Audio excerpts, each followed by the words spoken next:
दोस्तों नमस्कार। स्वागत है आपका गंगानारी टॉक्स के एक नए एपिसोड में, जहां हम लोग बात करते हैं उन विषयों की जो बहुत ही इम्पोर्टेंट है पर नज़रअंदाज हो जाते हैं। जैसे कि हमारी आंखें, इन आंखों से हम लोग जहान देखते हैं, पर कुछ चीज़ें ऐसी हैं, कुछ बीमारियां जिनमें से एक है मोतियाबिंद, जिसके बारे में जनरली ऐसा सोचा जाता है कि ये बुजुर्गों में होने वाली बीमारी है। इस विषय पर हमारे साथ और अधिक जानकारी देने के लिए आज है डॉक्टर अरुण सी पंवार। डॉक्टर साहब, स्वागत है आपका। नमस्कार, गुड नमस्कार मॉर्निंग डॉक्टर साहब। जी। डॉक्टर मोत साहब, जो ये बीमारी है मोतियाबिंद, जनरली हम लोग ऐसा सुनते हैं कि बुजुर्गों में होने वाली चीज है। तो मेरा सबसे पहले मैं आपसे जानना चाहता हूँ कि मोतियाबिंद होता क्या है, किस एज के लोगों को हो जाता है और किस किस टाइप का होता है। ठीक है। मोतियाबिंद एक बहुत ही कॉमन समस्या है, प्रिवेंटेबल ब्लाइंडनेस में आता है, जिसमें हम बचाया जा सकता है, इस अंधत्व को बचाया जा सकता है। इसमें उम्र का जो कॉमन प्रेजेंटेशन है वो बुजुर्गों में ही है, जैसे जी। आपने कॉमनली जो दिखता है वो सही बोला आपने, बिल्कुल। लेकिन इसका कोई सही तय समय नहीं है कि किसको मोतियाबिंद हो सकता है, ठीक है। क्योंकि हम जब देखते हैं प्रैक्टिस में तो 0 to 100 तक कभी भी मोतियाबिंद हो सकता है। अब 0 to 100 का मतलब होता है जन्म लेते बच्चे को भी मोतिया हो रहा है, तो उसके कारण अलग होते हैं। जैसे कि जन्मजात कोई डीएनए में डिफेक्ट है, जी। इनहेरिटेड कुछ बीमारियां हैं, माँ के पेट में कोई वायरल इन्फेक्शन हो गया, उसके कारण जन्मजात भी मोतिया होता है। ठीक। कुछ चीज़ें जो सिंपल इंसल्ट्स होते हैं, डीएनए रिलेटेड या रूबेला इन्फेक्शन रिलेटेड, उनका प्रादुर्भाव पहले 4-5 साल, 6 महीना, 1 साल, टिल 14 साल, उनको डेवलपमेंटल कैटरेक्ट बोलते हैं, तो ठीक। 14 साल की उम्र तक भी होता है। उसके बाद ट्रॉमा से चोट लग गई किसी को, तो अच्छा। जब भी किसी भी आँख के अंदर का जो क्लियर लेंस है उसमें कोई भी डिफेक्ट आ गया, उसमें ओपेसिटी आ गई या धुंधलापन आ गया, उसी को मोतियाबिंद बोलते हैं। कॉजेज़ कुछ भी हो सकते हैं, क्योंकि कॉजेज़ जन्म से लेकर 100 साल की उम्र तक है, इसीलिए कोई भी एज ग्रुप इससे अछूता नहीं है। अब ठीक है। एज ग्रुप अछूता नहीं है इसका मतलब क्या है? हर एज ग्रुप में हो रहा है क्या? नहीं। कॉमन जो हो रहा है, जो जेरियाट्रिक या ओल्ड एज पॉपुलेशन में हो रहा है, वो ज़्यादा से ज़्यादा पाया जाता है। कुछ ठीक है। परसेंटेज में चोट और एक्सीडेंट्स के कारण होता है, जो डायरेक्ट ट्रॉमा होता है आँख को, उसके कारण। जी। कुछ इन्फेक्शंस के कारण होता है। कुछ आपके रहन-सहन, खान-पान, यूवी रेडिएशन से एक्सपोज़र, जैसे खेती-बाड़ी का काम है अपना यहाँ पे, जी। टेम्परेचर्स बहुत ज़्यादा है, हाई टेम्परेचर्स में वर्क कर रहे हैं, उसके कारण थोड़ा जल्दी आ जाता है। कुछ बीमारियाँ अभी कॉमन हो गई है इंडिया में, जैसे कि डायबिटीज़। डायबिटीज़ के कारण भी मोतिया थोड़ा जल्दी आने लगा है, अर्ली एज में। ठीक है? लाइफ़स्टाइल चेंजेस के कारण थोड़ा-सा मोतिया प्रीपोन हो गया है। पहले जो 60-70 साल के बुजुर्ग को भी नहीं होता था, वो अभी 40s में, 50s में आना चालू हो गया। अर्थराइटिस जैसी बीमारियों में हमें स्टेरॉइड यूज़ करना पड़ता है, उसका भी नुकसान होता है, वो उसके कारण भी मोतिया थोड़ा-सा जल्दी आने जल्दी। लगता है। तो कोई भी एज ग्रुप अछूता नहीं है, जन्म से लेकर बुजुर्गों तक होता है, कॉमनली बुजुर्गों में होता है, इसलिए हम सबकी नज़र में होता है कि चलो मोतियाबिंद आ रहा है तो बुजुर्ग में ही होगा। जी, जनरली हाँ, ऐसा ही रहता हाँ, है। और हम सरप्राइज़ हो जाते हैं जल्दी आ जाता है तो, मतलब मुझे क्यों? ऐसा लगता है उसको। फिर उनको हमें कॉजेज़ गिनाने पड़ते हैं कि ये कारण हो सकता है, इसके कारण हमारा जल्दी आता है। Even diarrhoea could be a cause, severe dehydration could be a cause, okay. इसमें जल्दी आता है। ये सारे फैक्टर्स के कारण कोई भी एज ग्रुप आजकल अछूता नहीं है। डॉक्टर साहब, जैसे कि मैं अभी यंग हूँ, बिल्कुल। अभी मेरी एज भी वो नहीं है कि मेरे को ऐसा लगे कि मोतियाबिंद आ रहा है या मुझे हो गया है। तो ऐसे कौन से जनरल सिम्टम्स होते हैं जिसको देख के लगे कि अभी मुझे एक आई स्पेशलिस्ट की राय लेनी चाहिए या उसको विजिट करना चाहिए? ठीक है ना? देखिए, हमें रूटीन चेकअप करने का कोई नुकसान नहीं है। पहले तो जी। हमारा माइंड क्लियर होता है कि चलिए मुझे मोतियाबिंद नहीं है, जी। वो प्रेशर आपका निकल जाता है पहले तो, है ना? दूसरा चीज़ ये है कि इतनी जल्दी आने की उम्मीद हमें किन पेशेंट्स में होती है, उन्हीं को हमें बार-बार चेकअप करने की सलाह देनी चाहिए। जैसे जी। कोई दवाइयों पे है, जी। साइड इफ़ेक्ट्स जो होते हैं दवाइयों के, उनके लिए हमें रिपीटेडली देखना पड़ता है। कोई डायबिटिक पेशेंट है तो उसको रिपीटेडली देखना पड़ता है। उन्हीं को हम ओके। सजेस्ट करते हैं बारी-बारी देखना। ज़रूरी या आनुवंशिक बीमारी है, किसी के जी। पेरेंट्स को जल्दी है ना? आया हुआ है पहले या ऑपरेट हुँ। हुआ हुआ है। कुछ केसेस जैसे पोस्टीरियर पोलर कैटरेक्ट होता है, वो सारी पीढ़ियों में होता है। हम एक साथ देखते हैं कि बच्चे को भी है, उसके पापा को भी है, उसके दादाजी को भी है। अच्छा। तो कंजेनिटल कैटरेक्ट ऐसे भी प्रेजेंटेशन आते हैं। तो उनको हम रिपीटेडली जाँच की सलाह देते हैं। अदरवाइज़ बहुत बारी-बारी दिखाने की ज़रूरत नहीं होती है। वन्स यू आर क्लियर कि अभी मोतिया नहीं है, तो हम कुछ लाइफ़स्टाइल अच्छी रखेंगे, तो आने की उम्मीद भी नहीं होती है। जी। जैसे हम यूवी रेडिएशन रोको, गॉगल्स यूज़ करो धूप में जाओ तो, जितना हो सके अगर हमारा वर्क आउटर साइड में है, तो हमें यूवी प्रोटेक्शन करना चाहिए, कैप्स, गॉगल्स यूज़ करने चाहिए। डाइट में हमें अच्छा हेल्दी फूड रखना चाहिए ठीक है। और बाकी अगर हमें कोई दूसरे डिज़ है तो उनका कंट्रोल करना चाहिए। डायबिटीज़ है मतलब मोतिया होगा ज़रूरी नहीं है, अगर हम कंट्रोल रखेंगे, तो वो पोस्टपोन हो जाएगा। बिल्कुल। तो डॉक्टर साहब कि जैसे हम लोग रेगुलर चेकअप करते हैं अपनी हेल्थ का, बाकी सब चीज़ों का, तो आई भी क्योंकि एक इम्पोर्टेंट पार्ट है, तो उसका एक रेगुलर चेकअप हमको रखना चाहिए। बहुत ज़रूरी है रेगुलर चेकअप, क्योंकि तो स्कूल हेल्थ इसीलिए मानते हैं हम, स्कूल आई हेल्थ जो प्रोग्राम है, जी। वो इसीलिए इम्पोर्टेंट है क्योंकि अगर बच्चा स्कूल में जाते ही अगर हमें उसके प्रॉब्लम्स पता चल गई आंखों की, तो उसका फ्यूचर लाइफ हम कितना अच्छा बचा सकते हैं।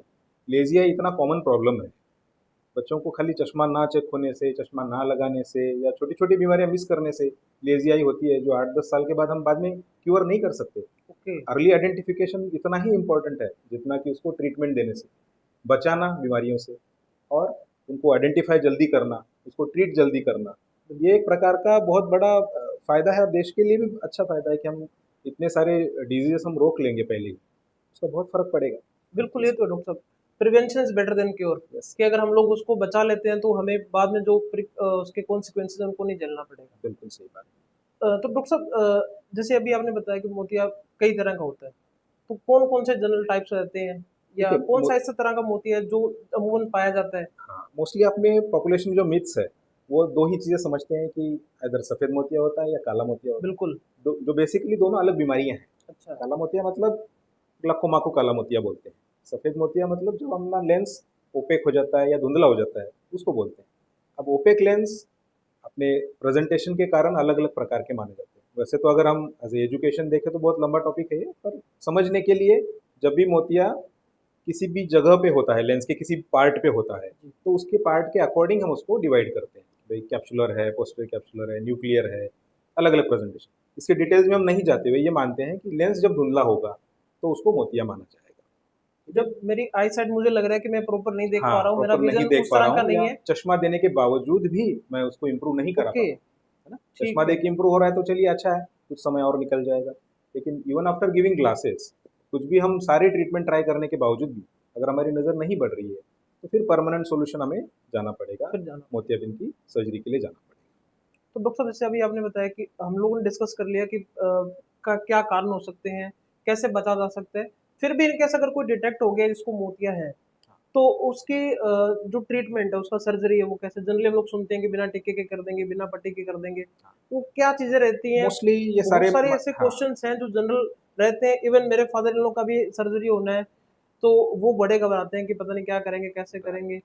तो उसपे थोड़ा-सा डिटेल में डॉक्टर साहब बताइए कि जब आदमी बुजुर्ग होता है ना, तो उसको अभी बाद में ना और पेन नहीं चाहिए होता है लाइफ में। बिल्कुल, उसको लगता है कि सब कुछ अब सुख शांति से हो। मिल जाए। दूसरा चीज़ ये है कि मोतियाबिंद की सर्जरी एक ऐसी सर्जरी है जो 99.99% सक्सेसफुल है, ऑलमोस्ट ओके। 100% सक्सेसफुल है। कुछ कॉम्प्लिकेशंस भी अगर होते हैं, सर्जरी मोतियाबिंद कॉम्प्लिकेटेड है मान लो, या लेटर स्टेजेस में आया है, तो भी उसको क्योर किया जा सकता है। तो सबसे सेफेस्ट सर्जरी आज की डेट पे मोतियाबिंद हो रखी है, क्योंकि हमने स्किल्स डेवलप किए हैं, इक्विपमेंट्स अच्छे डेवलप हो रहे हैं। जितना जितना एआई बेस्ड ट्रीटमेंट्स और बढ़ रही है, उतना उसके सक्सेस रेट भी बढ़ रहे हैं। अब मोतियाबिंद की सर्जरी में 2-3 चीज़ें हमें बहुत कॉमनली ध्यान रखनी है। पहले तो मोतियाबिंद डिटेक्ट हो गया तो कोई ऐसी डरने वाली बात नहीं है, सभी को होना है। आपको, मुझे, सब लोगों को ठीक एनीवेज है, होना है, थोड़ा अर्ली थोड़ा लेट। थोड़ा। ट्रीटमेंट पार्ट में आज की डेट पे जो सक्सेसफुल ट्रीटमेंट है वो फेकोएमल्सिफिकेशन, या माइक्रो इंसिजन कैटरेक्ट सर्जरी, या इंट्राओकुलर लेंस इम्प्लांटेशन, ये सारी चीज़ें अलग अलग नामों से बताए जाते हैं। अपने यहाँ कॉमनली बोलते हैं आँख बनानी है। अब बिल्कुल, आँख ऐसे बनाने का मतलब वैसे ही डर लग जाता है, पता नहीं क्या बना रहे हैं, है ना? बिल्कुल। पहले मेरी खराब थी क्या जिसको बना रहे हैं?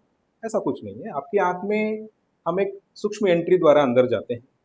कोई अगर बोले कि बिना चीरा होता है, बिना टाका होता है, तो वो भी गलत नहीं है। वर्ड्स अलग-अलग मार्केटिंग गिमिक्स आजकल मार्केट में यूज़ किए जाते हैं। कोई बोलता है बिना पट्टी, बिना इंजेक्शन, बिना ड्रॉप, बिना बिना बिना बिना वो चलता रहेगा अभी तो, वो तो मार्केटिंग पार्ट हो गया, है ना? बट हमें समझ के लिए, जनरल पॉपुलेशन की समझ के लिए दिमाग में रखना है कि मोतियाबिंद में किया क्या जाता है। मोतियाबिंद जिस लेंस में आया हुआ है, उस लेंस के, इसको आम की तरह समझिए। एक आम जी। है जिसके अंदर एक गुठली है और पूरा आम का कवर है।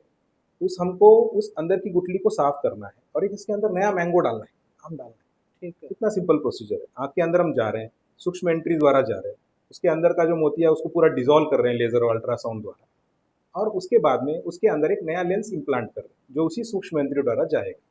तो उसको फोल्डेबल लेंस इसलिए बोलते हैं क्योंकि वो लेंस फोल्ड हो सकता है, छोटी एंट्री द्वारा जाता है, फिर ओपन हो जाता है। ठीक है। दूसरा, एंट्री कम होती है इसलिए उसको माइक्रो इंसिजनल भी बोलते हैं। फेकोएमल्सिफिकेशन, क्योंकि हम अल्ट्रासाउंड एनर्जी से उसको डिसॉल्व करते हैं, इसलिए फेकोएमल्सिफिकेशन भी बोलते हैं। अब जो बिना इंजेक्शन, बिना सुई, ये जो बोलने का प्रकार है, ये सारे टॉपिकल कैटरैक्ट्स होते हैं, एनेस्थीसिया देने के प्रकार है।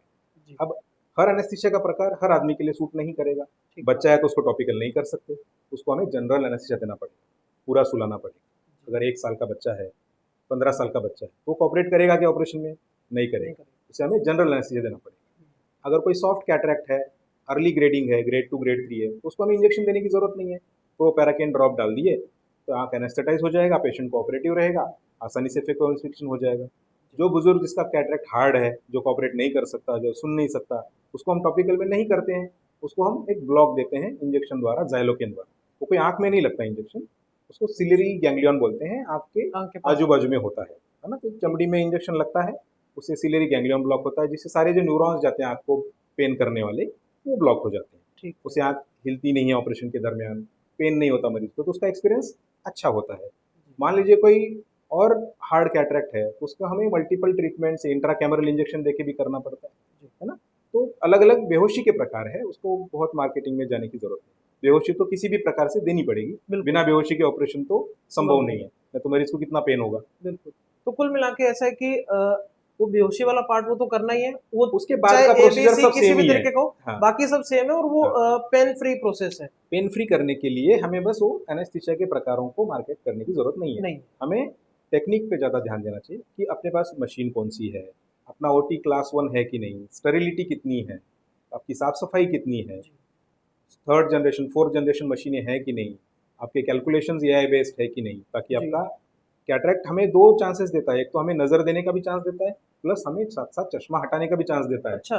चश्मा हटाने का चांस कब देता है, जब हम उसके कैलकुलेशंस परफेक्ट करेंगे। राइट। जैसे कुछ मशीनें, IOL मास्टर है, उसको यूज़ कर लिया हमने, तो कैलकुलेशंस एकदम जीरो हो जाते हैं। हम हर बार बिल्कुल बुल्स आई हिट कर सकते हैं कि हमेशा हर पेशेंट को 0 नंबर आने के चांसेस बढ़ गए। टोरिक लेंसेज है, तो उसमें हम सिलेंड्रिकल नंबर भी हटाने का हेल्प करेंगे। मल्टीफोकल ट्राइफोकल लेंसेज या extended depth of focus lenses है, तो हम यूज़ करेंगे तो नज़दीक दूर का भी हम उसमें अच्छा बेनिफिट दे सकते हैं, ठीक है, depending on need of the patient. बिल्कुल। तो कहने का मतलब ये है कि सर्जरी जितनी बेटर होगी, जितने बढ़िया इक्विपमेंट्स यूज़ हो रहे हैं, जितनी लेटेस्ट टेक्नोलॉजी यूज़ हो रही है, उतनी ज़्यादा चांसेस हैं कि आपका जो रिजल्ट है उतना बेटर आएगा। सबसे पहले प्रायोरिटी है एक्सपीरियंस ऑफ अ सर्जन, दूसरी प्रायोरिटी है आपकी एग्जैक्ट सर्जरी कितनी अच्छी हो रही है, कितने अच्छे इक्विपमेंट्स या प्रोडक्ट्स ड्यूरिंग सर्जरी यूज़ हो रहे हैं, ये बेस्ड कैलकुलेशंस हो रहे हैं कि नहीं है, आर्टिफिशियल इंटेलिजेंस यूज़ करके हम कितना पावर जीरो करने की कोशिश कर रहे हैं, पोस्ट ऑपरेटिव हम कितना केयर कर रहे हैं, दवाइयाँ कितनी अच्छी यूज़ कर रहे हैं, ये सब इंपॉर्टेंट है। खाली ऑपरेशन हो गया बोल के नहीं। डॉक्टर साहब, इसमें जो लेंसेज होते हैं उनके भी टाइप्स होते हैं, उनके हाँ, भी ग्रेडिंग्स बहुत होती हैं? बहुत सारे प्रकार के लेंसेज आजकल मार्केट होते हैं, अवेलेबल है, पुराने ज़माने में थे नहीं। जी। प्रीवियसली नॉन फोल्डेबल लेंसेज होते तो हमें माइक्रो इंसिजन सर्जरी करके भी उसको एक्सटेंड करना पड़ता था। फोल्डेबल लेंसेज है, स्मॉलेस्ट सब 2 मिलीमीटर से जाते हैं, मतलब 2 मिलीमीटर से भी कम, पेन की अच्छा। नोक से कम भी एंट्री से आप ऑपरेशन करते हो, उतने छोटे हो जाते हैं लेंस, फिर वो अंदर जाके फिर से 11 या पूरे 12 शेप ले मिलीमीटर लेते के हैं। बन जाते हैं। दूसरा, मटेरियल्स इंप्रूव हो गए। पहले हाइड्रोफिलिक मटेरियल आता था जिसमें झिल्ली आने के चांसेस ज़्यादा होते थे, अब वो चांसेस कम हो गए हाइड्रोफोबिक लेंसेज के कारण। स्क्वेयर एज डिज़ाइन आ गए। स्क्वेयर एज डिज़ाइन मतलब ऐसे कोई डिज़ाइन बनाते हैं जिससे और नए सेल्स नहीं बनते हैं, फिर से मोती आने का चांस कम हो जाता है। बिल्कुल। तीसरा, उसके अंदर अलग अलग फैसिलिटीज़ डालते हैं, जैसे कि दूर का दिखने वाला मोनोफोकल हो गया, दूर नज़दीक का दिखने वाला ट्राइफोकल या मल्टीफोकल हो गया, दूर या इंटरमीडिएट दिखने वाला एक्सटेंडेड डेप्थ ऑफ फोकस हो गया। तो डिपेंडिंग ऑन नीड, आपकी ज़रूरत क्या है, आप कितना इन्वेस्ट करना चाहते हैं खुद की आँख में, आप ऑफर ले ठीक सकते हैं, बात है। बहुत सारे ऑफर्स ले सकते राइट, राइट। क्योंकि ये भी एक जनरल क्वेश्चन है, जब हम लोग जब मेरे नानी ने, दादी ने, जब हम लोग इसके लिए गए तो उन्होंने बोला कि भाई 5 वाला लेना है, 15 वाला लेना है, कौन-सा लेना हैं। है, हाँ, तो वी डोंट नो कि उसमें होता क्या है। तो एग्जैक्टली। अभी जैसे आपने बताया कि हर एक चीज़ का एक फीचर है, आप किस लेवल का ट्रीटमेंट चाहते हैं, क्या फैसिलिटीज़ आप अपनी आई में दोबारा ऐड ऑन करना चाह रहे हैं, तो उसी के बेसिस पे सब चीज़ें चलती हैं। बिल्कुल। तो डॉक्टर साहब, जैसे अभी ऑपरेशन हो गया है, आई सेटल हो गई है, तो दोबारा नॉर्मल लाइफ आने में कितना समय लग जाता है? क्या प्रिकॉशंस रखनी पड़ती हैं आफ्टर ट्रीटमेंट? जो रिसेंट फेको या MICS सर्जरीज होती है उसमें ऑपरेशन के तुरंत बाद दिखना चालू हो जाता है। थोड़ा सा कॉर्नियल एडिमा रह सकता है 2-4 दिन के लिए, तब तक हम गॉगल्स देते हैं। आफ्टर 5 डेज गॉगल्स भी बंद हो जाते हैं। प्रिकॉशंस खाली 3 ही प्रकार के बताता हूँ मैं आज तक। जी। एक तो आप चोट मत लगाइए, ठीक। धूल मिट्टी या ऐसे एनवायरनमेंट में मत रहिए जहाँ कोई आपको इन्फेक्शन का खतरा हो। तीसरा, आँख के अंदर कोई पानी वानी मत मारिए। इसके अलावा और कोई भी परहेज़ ज़रूरत नहीं है। जी। खाने पीने में कोई परहेज़ नहीं है, अनलेस कोई अदर बीमारी हो आपको जिसके कारण आपको करना पड़ रहा है। जी। मोतियाबिंद की सर्जरी के कारण आपको कोई भी परहेज़ की ऑलमोस्ट ज़रूरत नहीं। तो कुल मिला करीब-करीब 1 वीक में हम लोग वापस उस नॉर्मल रूटीन में आ जाते हैं, 5th और डे। बेहतर आइट साइड के अब हम लोग ज़्यादा अच्छे से काम कर पा बिल्कुल, रहे हैं। बिल्कुल। तो बुजुर्गों को, या जैसे हम लोग हैं, एटलीस्ट हमें ही अपने बुजुर्गों को बताना पड़ेगा कि ये पेन फ्री प्रोसेस है, इससे आपका विजन बढ़ेगा, क्योंकि आंख से ही हम लोग जहान देख रहे हैं। Right. तो दुनिया के सही रंग देखने हैं, अच्छे से देखने हैं, तो आंख का ट्रीटमेंट जरूरी है। तो डॉक्टर साहब, आपने बहुत सारी जानकारी दे दी, तो अगर कोई इस पार्ट में मिस हो गया हो, कोई सारांश आप देना चाहते हो और एक युवाओं मिथ को, है मैसेज? हाँ, और एक मिथ है जिसमें कि कब करना चाहिए जी। मोतियाबिंद। बहुत सारे लोगों को बोलना जाता है कि भाई पका के आओ, बिना पकाए करो, कच्चा है पक्का है, किस मौसम में करना चाहिए, ये बहुत सारे मिथ्स है। जी। बीमारी का कोई मौसम नहीं होता, हम कोई आम या संतरे नहीं बेच सही रहे। है। जब भी बीमारी हो उसको ट्रीट करना चाहिए। सबके घरों में आजकल फैन कूलर एसी लाइट है। तो पुराने ज़माने में कैंप्स में ये होता था कि धूल मिट्टी आंधी होती थी तो नहीं करते थे, अरेंज ही नहीं करते थे कैंप्स। तो जब कैंप अवेलेबल ही नहीं होता था तो लोग ऑपरेट ही नहीं करा पाते थे। तो एक मिथ बना हुआ है कि आपको ठंड में करना चाहिए, वो मिथ भी गलत है। ओवर द ईयर जब भी मोतियाबिंद हो आप कभी भी कर सकते हैं, ठीक है, क्योंकि आई बेस्ड कैंप्स है, अभी सारे सबके ओटीज फिक्स्ड है, डेली एनवायरनमेंट सेम है, 18 डिग्री टेम्परेचर रख सकते हैं, 40 ह्यूमिडिटी रख सकते हैं, इतने सारे मेंटेन रख सकते हैं मोटी में, क्लास 1 ओटी। तो उसको डरने की बात ही नहीं। ओटी में क्या एनवायरनमेंट है वो अफेक्ट करता है आपके आंख में क्या अच्छा नज़र बनेगा। ठीक है। तो उसके कारण एक तो ड्यूरेशन वाला कब करना है, कौन से सीजन में करना है, कोई मतलब नहीं रखता, किसी भी जी। सीजन में कर सकते हैं। कब करना है, अर्ली द बेटर। बहुत अर्ली भी अच्छा नहीं है, जब तक आपका विजन 6/12 से कम ना हो, जब तक आपकी routine physical quality of life आपकी चल रही है, तब तक कोई प्रॉब्लम नहीं। ठीक जब है। आपको, जैसे जो गाड़ी चलाता है मान लीजिए, उसको गाड़ी चलाते समय दिख नहीं रहा है, दैट इज द टाइम। कोई राइट। कंप्यूटर वर्क कर रहा है, उसको कंप्यूटर वर्क करने में दिक्कत आ रही है, दैट इज जी। A time. खेती बाड़ी वाला आदमी हो सकता है थोड़ा पोस्टपोन करे, कोई बात जी। नहीं, पर उसके लिए वो टाइम थोड़ा डिलेड है। हर आदमी के लिए अपना समय चूज करने का वक्त है। जी। जब मेरा रूटीन काम नहीं हो रहा है तब मुझे मोतियाबिंद का सर्जरी कर लेना चाहिए। दूसरा चीज, पका के करना चाहिए क्या? नहीं, क्योंकि हम अभी फेकोइमल्सिफिकेशन कर रहे हैं। जब रूटीन एसआईसीएस या मैनुअल सर्जरीज होती थी तब पकाना आसान होता था, क्योंकि उसको पूरा गुठली को दबा के निकालना होता था। अब हम गुठली को अंदर जाके खा रहे हैं ना पूरा, हम्म। फेकोइमल्सिफिकेशन द्वारा उसको डिजोल्व कर रहे हैं। तो जितना सॉफ्ट रहेगा कैटरैक्ट, जितना ग्रेडिंग प्रॉपर रहेगा, ग्रेड 2 ग्रेड 3 में रहेगा, उतना आपको कॉर्नियल एडिमा या आंख में सूजन कम आएगा। कम। तो कम सूजन आएगा तो रिहेबिलिटेशन आपका जल्दी होगा, नज़र आपकी बिल्कुल। जल्दी वापस आएगी। जितना आप उसको हार्ड करते जाओगे, पत्थर करते जाओगे, उतना तोड़ने में लेज़र और अल्ट्रासाउंड ज़्यादा लगेगा, फिर एडिमा ज़्यादा आएगा, कॉम्प्लिकेशन रेट ज़्यादा होंगे। ज़्यादा।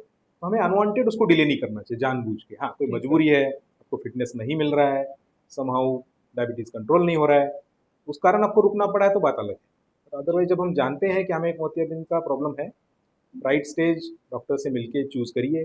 आपका फिजिकल क्वालिटी देखिए कि मेरा अभी अफेक्ट हो रहा है क्या, जी। आपके पास 4-5 दिन का काम रोकने का या आराम करने का समय है क्या। ये सारे फैक्टर ज़्यादा इंपॉर्टेंट है, ना कि कोई भी मिथ्स। उनको मारना है, जी। मिथ्स को मारना है। बिल्कुल। डॉक्टर साहब, आपने बहुत बढ़िया जानकारी दी। Thank you very much. तो दर्शकों, मैं आपको बताना चाहूँगा, डॉक्टर साहब ने जिन पॉइंट्स पे चर्चा करी है, बहुत ही जनरल टॉपिक्स हैं। एक ऐसी बातें हैं जो हमको जनरल हम लोग नज़रअंदाज कर देते हैं। बड़ी नज़रअंदाज करने वाली बात नहीं है। डॉक्टर साहब ने बिल्कुल सही कहा कि हम लोग इसको डिले कर सकते हैं, पर इतना भी डिले नहीं करना है कि समस्या विकराल रूप धारण कर ले। तो आप अगर डॉक्टर साहब को विजिट करना चाहें, तो आप मिल सकते हैं डॉक्टर साहब से, अनमोल आई हॉस्पिटल, तहसील रोड, जवाहर नगर, श्री गंगानगर। डॉक्टर साहब, थैंक यू।